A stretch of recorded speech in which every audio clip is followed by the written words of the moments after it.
No, last week.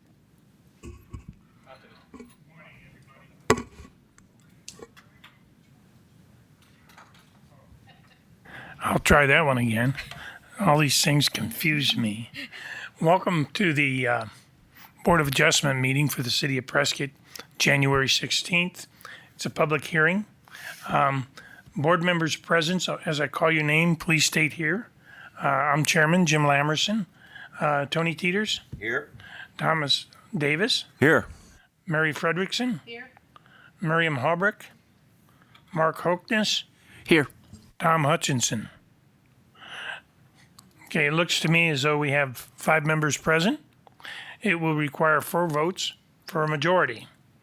Members of the public are required to state their name for the record so that we know who's speaking and can be able to contact you at a later date if necessary. Please turn all of your electronic devices on mute. Thank you very much. I'm going to do the roll. I just did the roll call. I'm going to lead us in the play.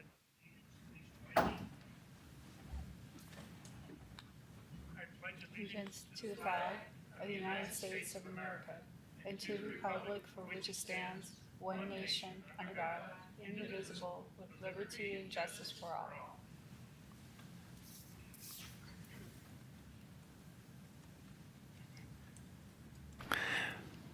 Thank you very much. Now we're going to go to the discussion on the action items, and I'm going to turn it over to city staff who would like to do the presentation. Approval of the minutes? Okay, well, that was the first thing that we were going to do. Thank you for your reminding me. Let's approve the minutes. Did everybody that's here get a chance to read the minutes of the last meeting? Any discussion or changes that you want to make? Not hearing any, can I have a motion to approve the minutes of the last meeting? Tom Davis, I'll make a motion to approve the minutes. I think there are 2 minutes, correct?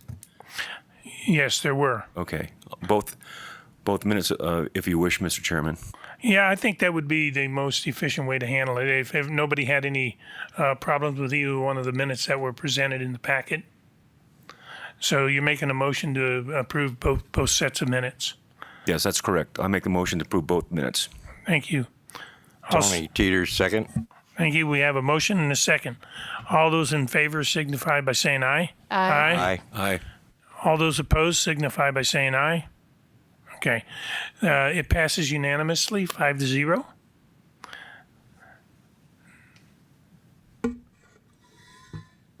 Now we'll move to the discussion item, and I'll turn that over to staff to make the presentation. Thank you. Good morning, Chairman, members of the board. Tammy DeWitt, Community Planner. And the presentation will come up in a second. Okay, thank you. So the request before you today is a conditional use permit to allow for a 35-site RV park in a business general zoning district. The property is about 2.14 acres off of Iron Springs Road. It's on the north side of Iron Springs Road. This property was rezoned last year it was reviewed by the Planning and Zoning Commission and approved by the City Council at their May 28th, 2024 meeting from single family 18 to business general to allow for the proposed RV park. And the site plan that's before you today is in substantial conformance with that site plan. So everything is moving forward as they're supposed to for this project. So this is the that's the subject property highlighted there. To the left of it are apartments, and those apartments are probably about 20 feet higher or so. They're pretty significantly higher than the subject property. And then to the right, the property is also zoned commercial, and it's a office use. Here's the site plan for the proposed 35-site RV park. That has one access off of Iron Springs Road, and it'll be a one-way circulation around the project area to allow people to back into the sites. It also will have an office, restrooms and showers, laundry room, and other outdoor recreation areas. And the applicant also stated they're going to have 1 to 2 employees to maintain the park, and there will also be a host that lives on site to oversee the property. These were provided by the applicant, some kind of aerial views of the property. As you can see, so on the left-hand side, you have the apartment complex. And on the right-hand side, you have a commercial use. Believe it's an office use on that right-hand side. And then on the back of the property is a school district. Then here's looking from the back of the property towards Iron Springs Road. We do have commercial uses on the other side of the road. This is a commercial corridor within the city of Prescott to allow for commercial uses. Then here's another view. The property is heavily treed. There are lots of boulders on the property. As part of the rezoning request, there was some concerns from some of the neighbors from the neighborhood, a couple properties over to the right. So two conditions were added to the rezoning. One was that the property be fenced or at least delineated where it can be. And then also no tent camping. There was concerns that people will be able to tent camp and it'll turn into something other than an RV park. So these are conditions that we look at. The idea of a conditional use permit is to look at what kind of conditions we may be able to add to the project to mitigate any concerns or impacts to the neighboring properties. And even with the business general rezoning, I can see for RV parks that a conditional use permit is required. So we are going through this process after the rezoning to follow the process to get their CUP so they can move forward with their permitting requirements. We did reach out to all the property owners within 500 feet.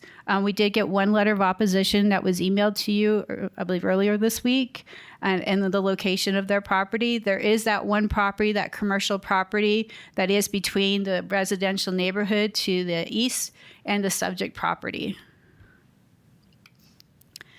And we do have two conditions, like I said, to consider with your motion today. No tent camping, and then fencing where feasible to delineate the property boundary. I'm going to go back to the site plan real quick. So on the right-hand side of the property, there is a sewer easement that runs all along there. So they can't fence that off, but we will try to work with them to figure out a way just to delineate the property. That'll meet our public works requirements. Up in the upper right corner, let me see if this will work this time. There it goes. Okay. Up in this corner, up in here, they do have a fence proposed. And that was the major concern, was that against the school district property there and this adjacent commercial property, they're going to fence it there. There's boulders along this property, and then with the elevation change to the apartments, so that's already kind of naturally delineated. There is also a lot of trees along the right-hand side of the property they are wanting to maintain for their landscaping requirements. And I think that covers everything, and that concludes my presentation. The applicant is here to answer any other questions. Thank you very much, Tammy. Commissioners, I'll start up here at the one end, Mary. Thank you. Tammy, when I was listening to the archive meeting where the city council changed the zoning from single family to business general, there was discussion about the possibility of a fence separating this property and that business property to the east. And there was just the discussion about the sewer easement. When you say that it cannot be fenced, is that any kind of fence? I mean, like a chain link fence or a slat fence? It seems to me the discussion at the time back in May was that it couldn't be a block wall. And it's something we can work the applicant, that's why we say where feasible, that we can work with Public Works. It could maybe be a split rail fence or something that they can still get to, but they have to be able to get to that sewer easement for maintenance, so it makes it a little difficult. But we're going to work with the property owners as they go through their permitting about what we can do along that property line. We never heard from that property owner, so we haven't heard that they have any concerns with it. It was the residential neighborhood to the east, which that commercial property separates them.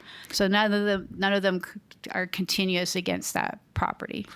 Right. And is there a thought, and maybe this is something for the applicant, what kind of fence they're thinking about in that northeast corner between their property and the school property to the north? I'll defer that to the applicant to answer when they come. There'll probably be more questions for you, so maybe you can hang on to that one and let me know at the time. Actually, the other questions I have are more applicant Okay. type questions. So I'll let the other board members speak. Okay, next. Mr. Chair, Mark Hoeknes. For staff, have there been any discussions on hours of operation? For an RV park? Yeah, for egress. As I understand it, these would be temporary people coming in for a short stay, or is it long-term stay? But it could be for either or. So, I mean, we can't really limit people coming and going from the property when they're staying there. So I'll defer that to the applicant if they have any restrictions against for that to address that. Yeah, I guess I would look more at setting up so egress or exit. I would think we would want to have it in that area in a business hour type thing, and I'll address that with the applicant. And then has there been any dialogue with the school district at all on what they would like to see for separation? I believe there's a fence for the school district. They usually fence their property. So, but we never heard from the school district with any concerns about this request. And they did get, I don't think I noticed in your presentation, you normally show the circle where you, there. Okay, fantastic. So you did notify the school district? Yes, Okay, thank you. you're welcome. Thank you, Mark. I got a question. Rentals and things like that. Do we collect sales tax? Yes. Yeah, on short-term rentals, we can collect sales tax. I know the state just put the kibosh on collecting sales tax starting January 1st for residential long-term rentals. Okay, but this is considered short-term when it's a motorhome park or whatever the case is, right? Yeah, this is Right. temporary. Yeah, it's just a question. It's just another minor revenue operation for the city. Okay, that's my question. Tony? I have no question. Thank you. Yeah, good morning. I had the good fortune of seeing this at the Planning Commission, so good to see you again. And I voted in the affirmative for that action at that time. My concerns were about the detail in the site plan, where I see now the site plan as presented in the staff report is a huge improvement, and it sort of addresses my concerns at the time. A couple questions for the applicant is if you could elaborate on the preservation of the trees, to what extent or how you wish to do that. And the other thing is in the site plan, in the center of the site plan, there's a bowery, and I'd like to know what that is. So otherwise, I'm pleased with what I see. Thank you. Thank you. Okay. I would like to now go to the applicant and afford you the opportunity to talk to the board. Is that close enough? Okay. Hi, good morning. I'm Leah. This is Kevin. Miss Mary, you were asking about the type of fence. We were talking about that because it's such a beautiful parcel is one of the reasons we enjoyed it. And yes, thank you. sometimes it's hard to see from the pictures. That's a good picture. You can see when we're down and our property is down, so you can kind of see the slope. There's like a natural wash along that sewer line as well. So that side is also down. So when we were talking about fencing, like we said, we didn't hear anything from the accounting building next door. The houses to the east, there's just a couple you can see. It's hard to tell from there, but the rest are over and above and you can't see them. And they're quite a ways up. We were thinking. Yes, and actually I visited your site Oh, good. yesterday and walked Yeah. it a little bit. Yeah. There's a motorhome or a trailer coming up in the northeast corner. Is that yours or is that with the office building? Yeah, the office building has some storage. And do you know if there's anybody living there? Kind of looks like a house. If there's anybody that lives there? At the accounting building, I don't believe so. At the accounting firm that's there? Yeah, You I don't think anybody lives there? I just think they are storing it there. Yeah. We've seen they built a little parking lot. You can see the dirt lot sort of to that right of the line there. on the red line, and they built a little rockery wall along the sewer easement, which is what we were going to probably do with our boulders, is build a little rockery retention along the sewer easement, because it's not straight, the sewer easement, it's jagged, and then just to flatten out that area. And I'm sorry, this is actually one more for the staff. As far as the school district or the school's property immediately to the north of this site, do you know if they have any future plans of developing that land, or do the kids use it in any way? No, I'm not sure what. We've seen it looks like a trail that's been through the property and through the back to the school fence. They have one, it's quite a ways back. You see the rock mountain. So if someone wants to build there, that's going to be expensive. But it's Difficult. really pretty. So we were thinking, okay, maybe nothing will be back behind us either. But you can see a little trail. I don't know if then you might have seen it when you went there. And people from the neighborhood have walked that trail. I know we went to the archives, I think 50, 40 years ago. There was some sort of trail that if it wasn't adopted by the city, then it would just be abandoned. So we liked that there was a little trail there for people to walk, but then if they want a fence, we thought about putting a view fence. We were thinking, hey, that'd be nice to have a little gate there. But if they don't want them on the property, we understand that too. We don't want liability. But I don't know I haven't seen any kids walk back there. I know if you walk all the way, there is a fence with a gate that's not well maintained I don't know if that's the elementary or the middle I school. think it's for Granite Mountain. They have a chain link fence back there. And I think that looks like, because the schools are way up, they might use that lower area. I don't think it's used a lot. Doesn't look like there's a little bit of play equipment. It's way back. Okay. And maybe some storage.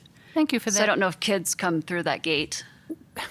When I was listening to the May meeting and the discussion about not wanting tent camping to be established there, and it seems to me you indicated that your business model did not include tent camping. Correct. Is that right? Is that Yes. still the case? Yes. So if we had a condition put on this land that said there will not be any tent camping in this RV park, you don't have a problem with that? Right.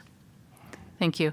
And I guess from your business model standpoint, it's a mix, to what I understand, of short-term people coming in for recreational purposes for a weekend and off they go, and a more long-term situation, maybe somebody coming into town, a traveler nurse coming into town on a 6-month contract, might want to set up there for 6 months for Right. the length of their contract, and then they're off.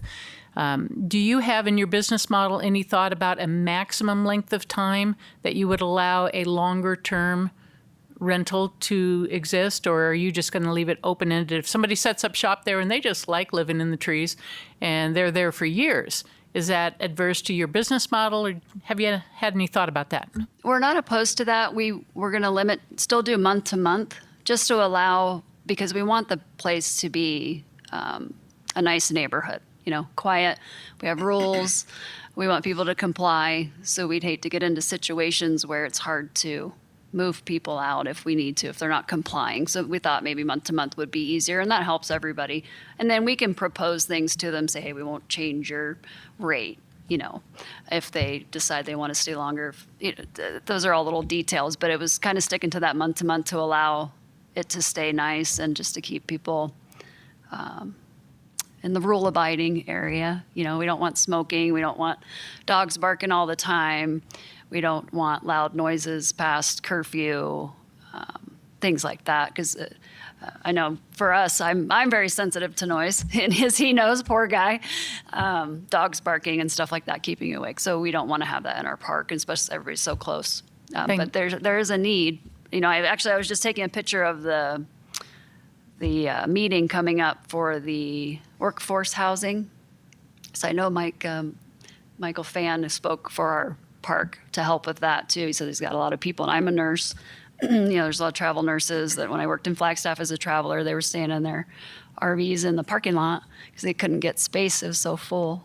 I do see that it can potentially fill a need both for temporary workers who come in for a particular contract or a purpose, construction workers that come in for a project. The project's done, they're gone. But also people who are building houses in the area, and they need a place to live while their house is being built, and sometimes that goes on for a year or two Right. before their house is ready to move in, but they have a home, a temporary home would have at your site.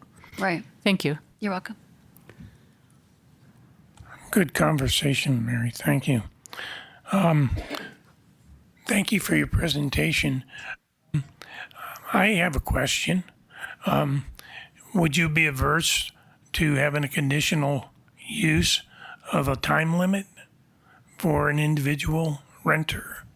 In other words, trying to keep it as a temporary living type situation instead of somebody setting up camp for, like Mary was talking about, for a number of years, because it's more affordable. So we'll just go park a rental unit here and we'll plop there for eternity. Right. I think there's pros and cons to both. You know, if you have a longer term rental and they're a nice part of the neighborhood, then that's better than having unknowns coming in every week, you know, new rules, new people. So that's why we have the mix. And I know there is a need, like we ourselves live in a fifth wheel. We have for almost 2 years. Yeah. We just upgraded. It's pretty nice. He was just looking at one. Here's one, but it was $300,000. But they're pretty fancy now. It's like it's a residence. But I know there's a need, especially because we grew up here. My mother worked for the Prescott Courier as a manager, and she had to move to Phoenix because she couldn't afford to live here anymore because their pay was not enough to be here. So that's hard, and I know that that's gotten harder with the inflation and everything like that. So we were also looking towards offering some help to people. We have friends already asking like, hey, when does your park open? Or do you know of any place? Because we haven't told a lot of people yet either. Or like you said, they're in between. Like we have someone who's building a home and they're waiting to get into it. And then they sell their home and now they don't have anywhere to stay, but they have a fifth wheel they could stay in, you know. And sometimes, you know, you're not sure of the area where you're going to stay and you want to be close together with everybody in your fifth wheel, because we're used to going to the forest and being on acreage, and we're on acreage now, but we wanted to supply something that was nice and quiet and a resort type. There's a lot of the Bowery we'll get to. I didn't know what that word was either until my engineer told me. Just to have some amenities and just a quaint little place to stay. Well, I know. Hours of operation, I'm sorry, I didn't address your direct question. Right, you were limiting, or you were asking about limiting the length of stay. Well, it was just a question. Okay. I know that in the olden days, when my mother and father relocated here from Michigan, and my dad was suffering with cancer and what have you, and they moved to the area because of the VA, and they set up shop over at Rafter 11, and when my dad checked out, my mother was able to stay there, and she stayed there for 15 years until it came time for her to do something different. But it was just a question, trying to get a feel for the composite of what you're putting together. So I think there's an absolute need in the community, which includes the greater Prescott area. It's just not about Prescott. There's the community as a whole. There's a need for this type of product. Sure. So anyway, I'm not adverse to it. I was just wondering if there's a projected time limitation, or if somebody like I was referring to, like with my mom, she set up out there in Rafter 11 for 15 years. So I mean, it was a place that she had to live, that she could afford to live in, and it was a nice sort of a product in the market. So that was my question. Yeah, we like that aspect of it. We have a family member she lives in Kingman, and her husband were traveling quite a bit with their fifth wheel, and then he got sick, same idea, and then they ended up where they are, and she's able to stay there and have her own place because she can afford that. And then she also works at the campground part-time to help supplement her rent. And that works for us, because if we could have a few people there to keep eyes on the place or to cover vacations or whatnot. So there's a lot of options there too for people to have maybe a little extra income and be able to have an affordable place to stay that's comfortable. Thank you. That answers all my questions. So does anybody else on the board have any questions of the applicant? What is your understanding of the residential tax kind of being eliminated as of January? My understand, well, like you said, with the residential, so people are having, they just passed a law that you can put ADUs, I think, in Yavapai County, right? So I've been seeing those popping up all over the place. And it sounds like when people are renting a room, like Airbnb or an ADU, they were being charged rental tax, and I think that they're getting rid of that for residential, correct? Right. So, I mean, the statute says just that after December 31st, 2024, a city may not levy a transaction privilege tax, sales tax, gross receipts, use franchise, or other similar tax or fee, however denominated, on the business of renting or leasing real property for residential purposes. And it does not apply to, one, healthcare facilities, long-term care facilities, or hotel, motel, or this is the one I'm trying to get my hand on, other transient lodging businesses. So it would seem that if it's more than a 30-day stay and you have a lease agreement, then we would not be able to collect the TPT. But if it's kind of the shorter stays, I guess we can. I'm just reading it now, so. Yeah, we're all kind of No one trying to kind of wrap our knows head what the around. parameters are, and I don't know if you thought that out or talked to your accountant or tax experts. So then how would that apply, right, to the apartment complex next door? It'd be similar, right? They have lease agreements, but it's commercial. Yeah, for sure. That you know. for sure they're not going to be paying. I'm not opposed to residential if paying it's more tax. than a You're 30 charging- day. There's lots of properties that have, you could buy, you could turn these lots potentially into owned sites.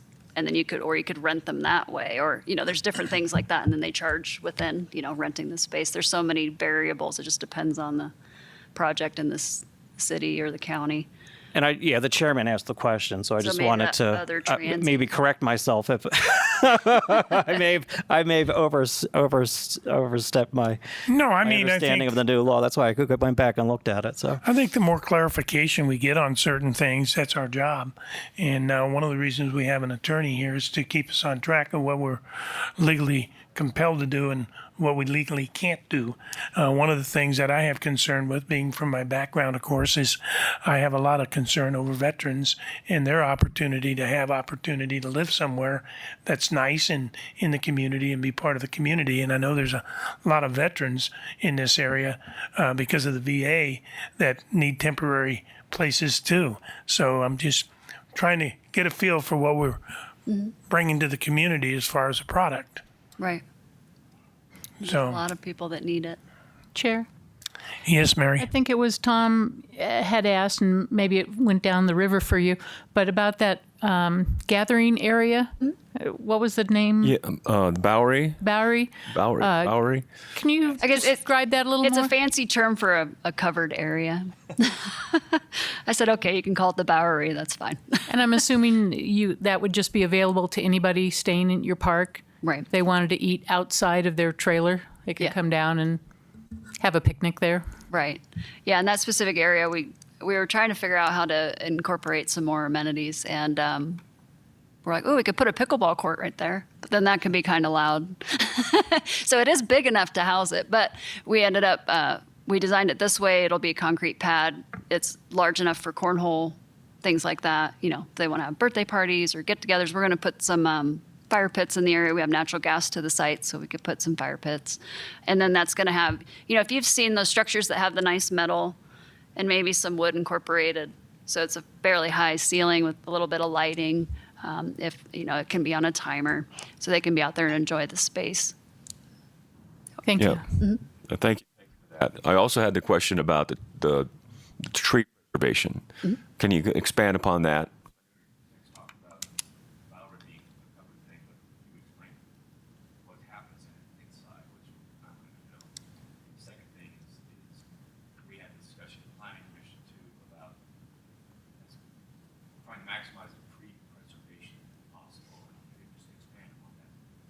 Okay.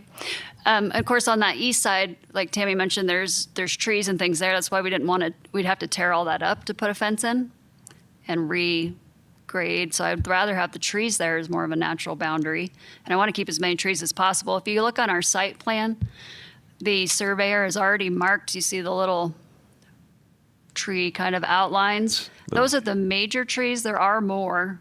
And so we're just trying to see which ones we can keep, because if you can't, root systems with plumbing and things like that.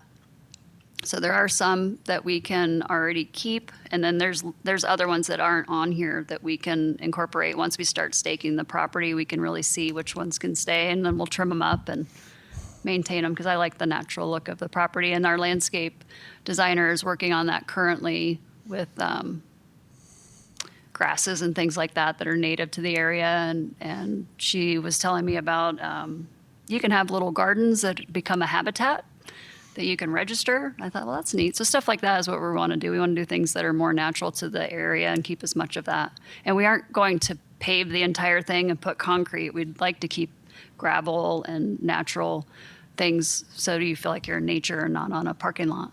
So to kind of summarize what you just said in a way, you show that there's pads on the site plan, and there are areas within the lots that appear to be more or less landscape, natural, open space, whatever you want to call it, right? Correct. So that would be the areas where there would be tree preservation. Correct. Correct. Okay. Yeah, and there has to be some room for them to park their cars. Those pads are just mostly to have a level spot. Right. Because if anybody's RV'd, that's their most important thing. Okay. To have a level area. And it won't be concrete pads. It'll be gravel or just some kind of rock that is solid. Decomposed granite, maybe. Yeah, something like that. Okay. All right. Thank you. Chairman, Yes, Mary. just a thought that flowed in, considering that some people may be looking at the longer term rental. In your business model, do you have any rules that you're contemplating as far as animals, number of dogs on a plot, or chickens, or any other thing that people might want to bring with them? Yeah.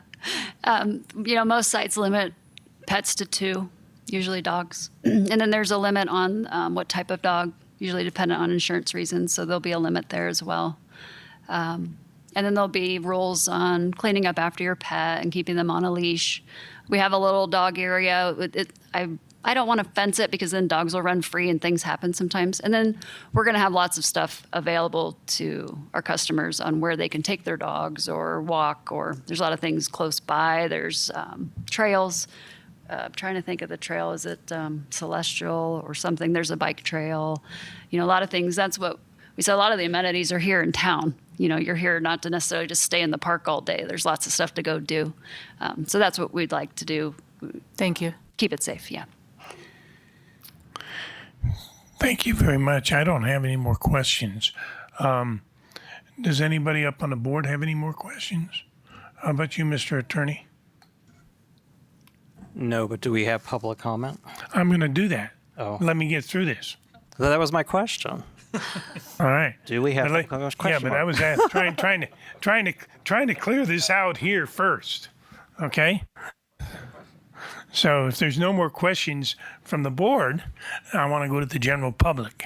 Thank you very much for answering the questions we had. Of course. Thank you, everyone. I did not receive any speaker request cards. Okay. You didn't receive any speaker request cards, but I do see some people in from the public. Is there anybody in the public want to say anything?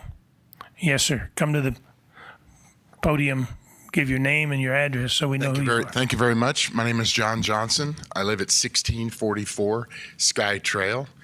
I've got three questions or concerns.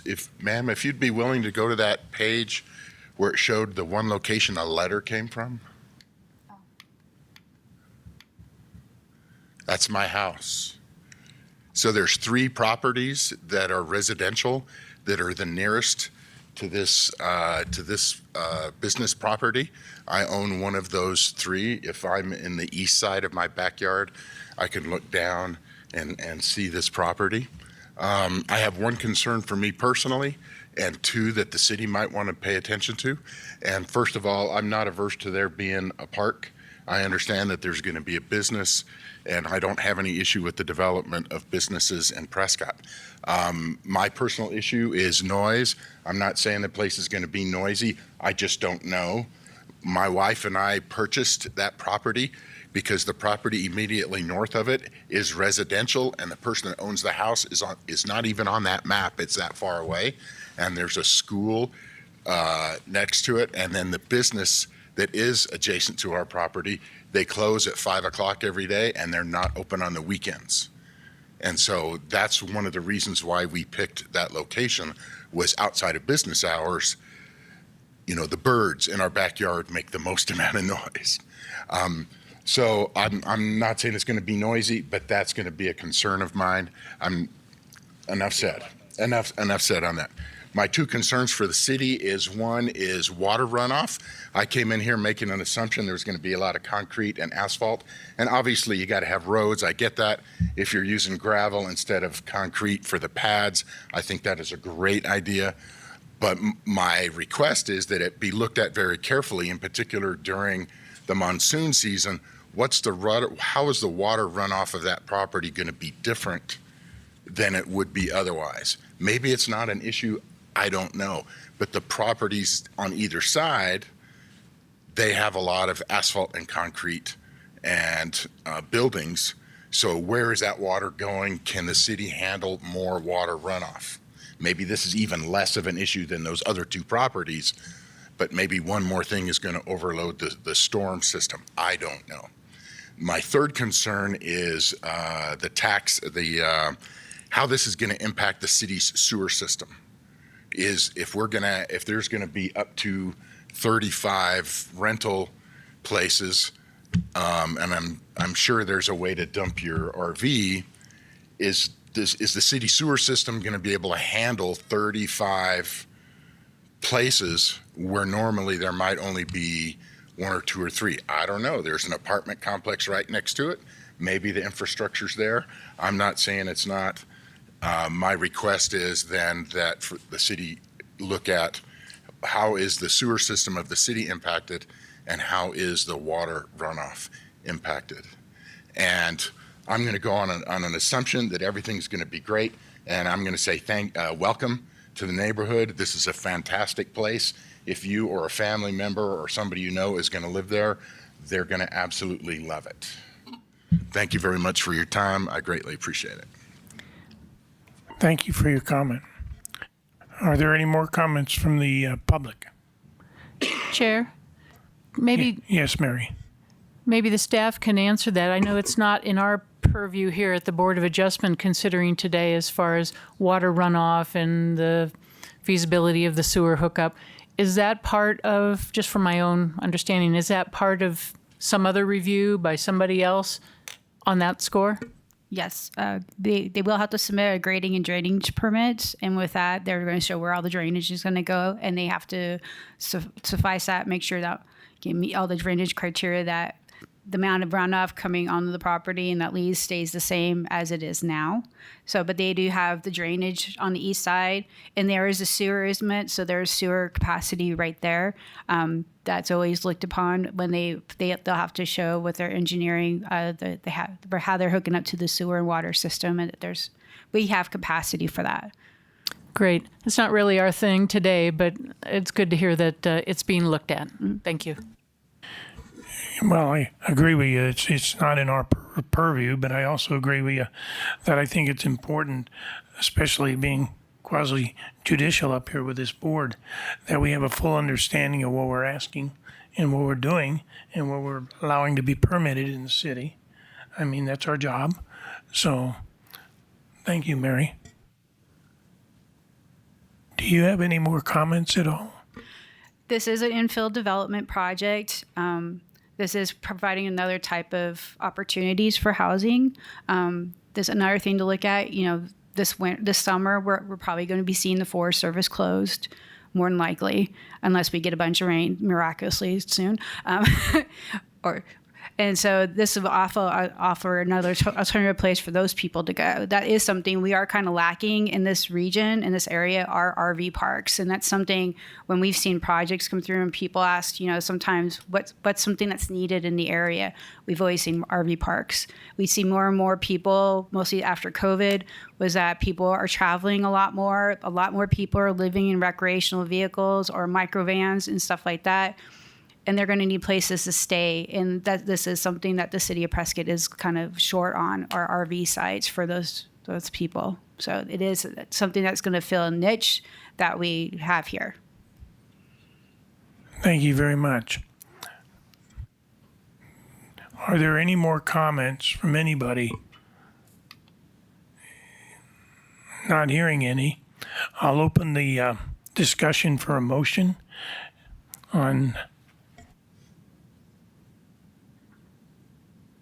conditional use permit 24-006. Chairman, Mary Frederickson, and I just want to piggyback on what Tammy just said, which is one, I'm a big fan of infill as a way of providing services and the type of housing that we need more of here in Prescott. And also I like the idea that this particular project provides those options for either short-term or longer-term. So with that, I'd like to move to approve the CUP 24-006 with the conditions that had been discussed earlier with the staff, and that is that there be no allowance for tent camping on the sites as opposed to recreational or trailers. And also to confirm that there will be the fencing along the northern edge, the northeast edge, if I understand the site plan sufficiently. That also be included as a required condition on this permit. Okay, I have a motion on the floor. Do I have a second? Tony Teeters, And second. just for clarification, you want that to be in general conformance with the site plan as presented, correct? If you're referring to the fence location, Recommended action. yes, Yep. then yes. I have a motion. Mr. Teeters, were you going to make a second? I second the motion. I have a motion and a second. All those in favor of moving forward with conditional use permit 24-006 signify by saying aye. Aye. Aye. Aye. Aye. All those opposed signify by saying aye. It passes unanimously, 5-0. And now we get to staff updates. In case you're interested, the general plan is going through its public hearing process right now. On January 30th, we will be having the second public hearing with the Planning and Zoning Commission. It'll be held at the Centennial Center out by the airport. Per state law, we have to have 2 public hearings with P&Z, and one has to be off-site, so that's going to count as that. So if you're interested, or if you have a chance to read it, and you have any questions, please let me know, and we'd be happy to address it or bring it forward to the Planning and Zoning Commission. Thank you very much. Now we come to the favorite part of my job, having a staff updates, hearing all the stuff from the public. I'm going to adjourn the meeting. Thank you.